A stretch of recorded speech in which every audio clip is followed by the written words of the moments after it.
Siempre he creído que algunas casas tienen memoria. No solo recuerdan los pasos y las voces, sino también las tensiones pequeñas, esas que uno no dice, pero que se quedan flotando en el aire hasta volverse parte del ambiente. La nuestra era así, una casa de 2 pisos que todos describían como vieja, pero que para mí era algo más, casi un organismo con respiración propia. Tenía un techo que crujía cuando el viento soplaba, un pasillo que parecía más largo de lo que realmente era, y paredes gruesas que retenían los ecos, incluso después de que las conversaciones terminaban.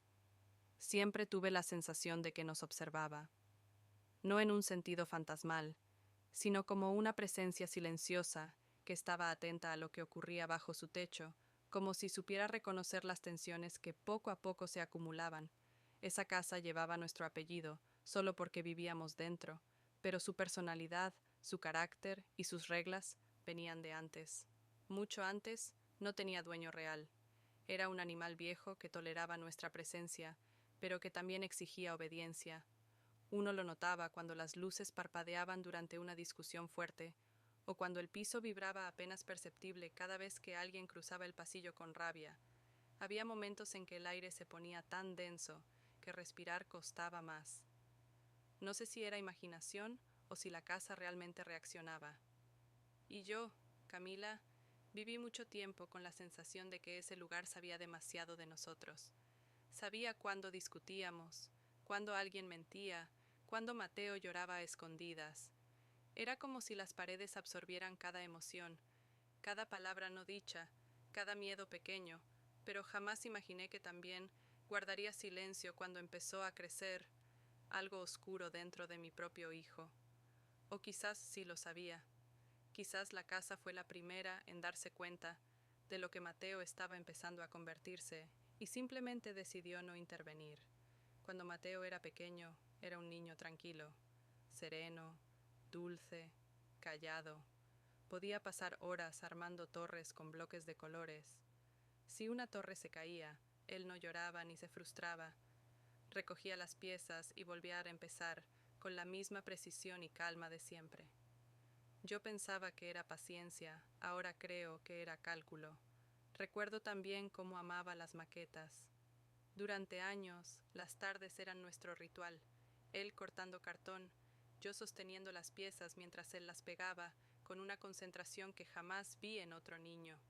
Construíamos aviones, casitas, edificios, incluso barcos de papel que decoraba con crayolas y nombres inventados.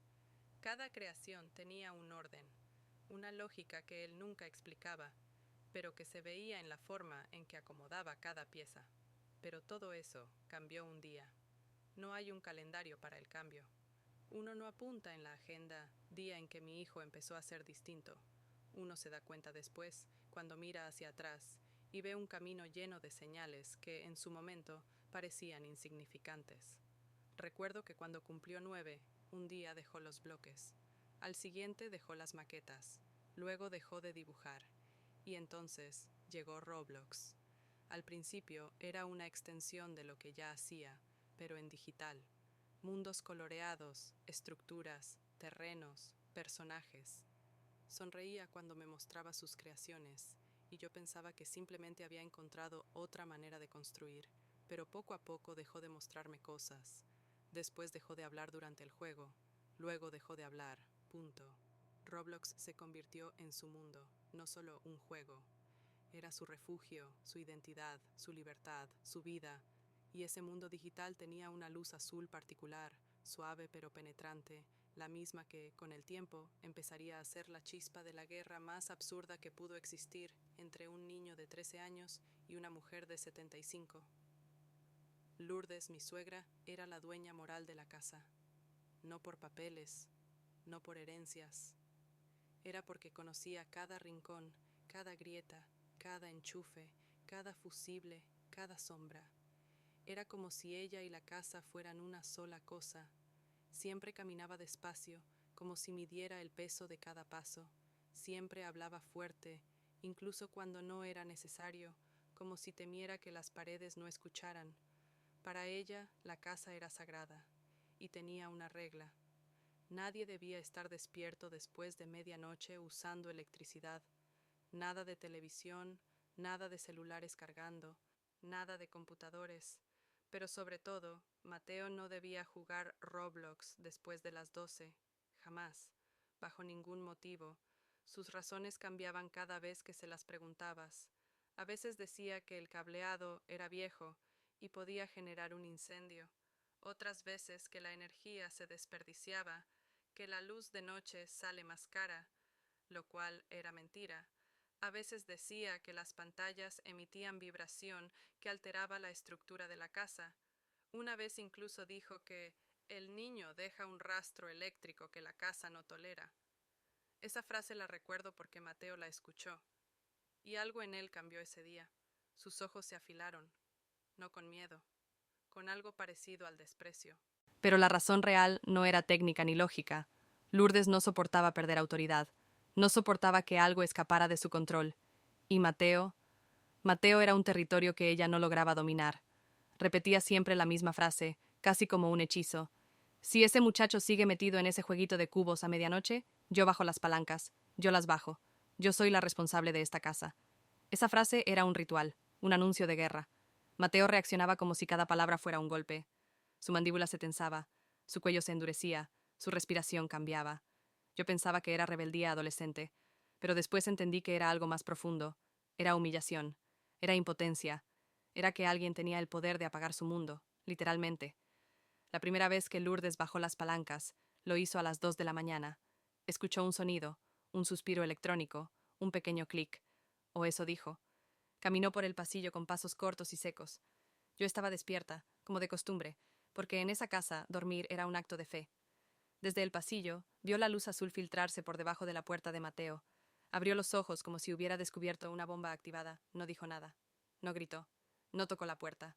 Caminó directo al cuarto de electricidad. Abrió la caja. Y con un gesto dramático, uno que llevaba años practicando con orgullo, bajó todas las palancas. La casa entera murió.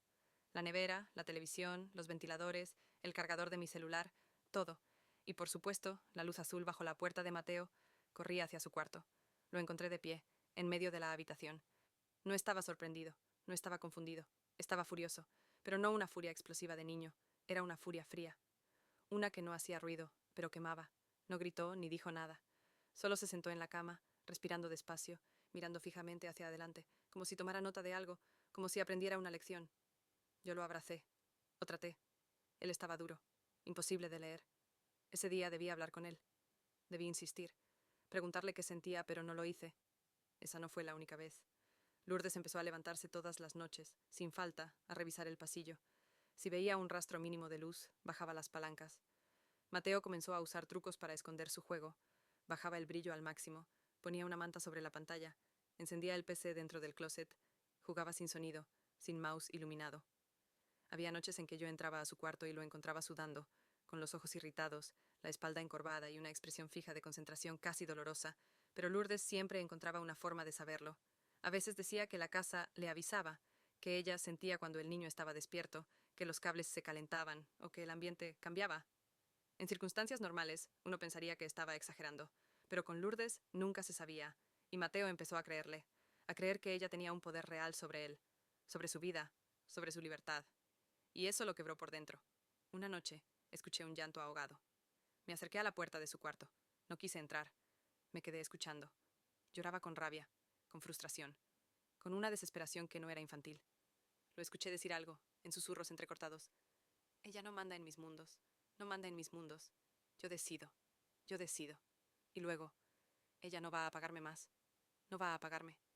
Me quedé helada. Entré. Lo abracé. Pero él no se movió. Mamá, ¿por qué ella puede apagarlo todo? No supe qué contestar. La pregunta me persiguió desde entonces. Con los días, Mateo dejó de mostrar rabia. Mostraba algo peor. Calma. Una calma tensa, silenciosa, peligrosa. Esa calma que uno reconoce en el silencio previo a una tormenta. La semana antes del final, la casa se volvió insoportable. Era como un animal herido, tenso, eléctrico. Las luces parpadeaban sin razón. Las paredes crujían incluso sin viento. Lourdes caminaba hablando sola.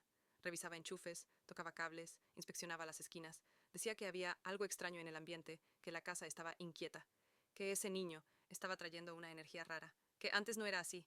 El día anterior a todo, escuché a Mateo hablar, solo. Repetía algo sobre que no le podían quitar la luz si la luz era suya, sobre que nadie iba a bajar las palancas nunca más. Yo quería creer que era cansancio, estrés, adolescencia, pero en el fondo sabía que era otra cosa, algo que no tenía nombre, algo que venía creciendo desde hacía meses. La última noche vi de nuevo la luz azul bajo su puerta. Eran las 12:47. Podía haber ido, podía haber apagado la computadora yo misma, podía haber evitado todo, pero estaba cansada. Había discutido con él, con Lourdes, con Julián. Todo el día había sido un desastre. Me acosté sintiendo que no podía más, que todo estaba roto y yo no tenía cómo arreglarlo. A la mañana siguiente, al entrar por la puerta después de mi cita médica, sentí que el aire estaba distinto, más liviano, como si la casa hubiera exhalado. Como si hubiera soltado un peso enorme. No supe por qué esa sensación me hizo temblar. Mateo estaba en su cuarto. Frente a su computadora, la luz azul iluminaba su rostro con suavidad. Hola, mamá, dijo como si nada. ¿Dónde están tu papá y tu abuela? Silencio. Un silencio tan largo que dolió. Ya no están, respondió finalmente. Su voz no tembló, no dudó. Sonó tranquila, alivio puro. Encontré a Lourdes en el pasillo, a unos pasos del cuarto eléctrico, como si hubiera intentado llegar allí, su mano extendida hacia la caja de fusibles, como si hubiera querido, una vez más, bajar las palancas, no llegó.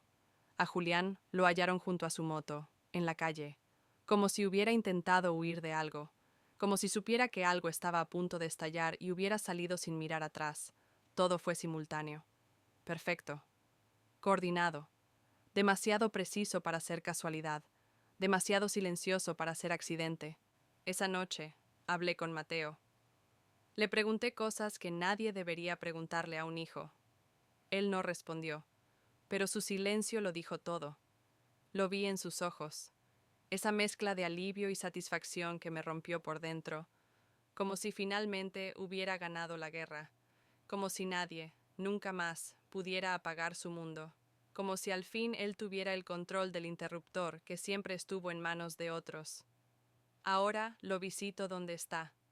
A veces juega Roblox, a veces me mira sin expresión, a veces sonríe, pero es una sonrisa sin alma, una figura dibujada sobre un rostro que ya no reconozco, y a veces, solo a veces, creo ver detrás de él un resplandor azul que no pertenece a la pantalla, como si algo más lo siguiera, como si algo en él hubiese despertado esa noche. Yo sigo escuchando la casa, incluso desde lejos. Siento que todavía respira, que recuerda, que guarda el eco de esa última noche. Y lo peor, lo que me persigue, lo que me hace despertar con el corazón acelerado, es el pensamiento silencioso, oscuro, que me atormenta cada madrugada. Quizás Lourdes bajaba las palancas por una razón verdadera. No para controlar, no por poder, no por capricho. Quizás ella sabía que algo crecía en la sombra azul de la pantalla, algo que no debía estar despierto después de medianoche, algo que no debía tener luz propia, algo que no debía tener un mundo donde nadie pudiera apagarlo.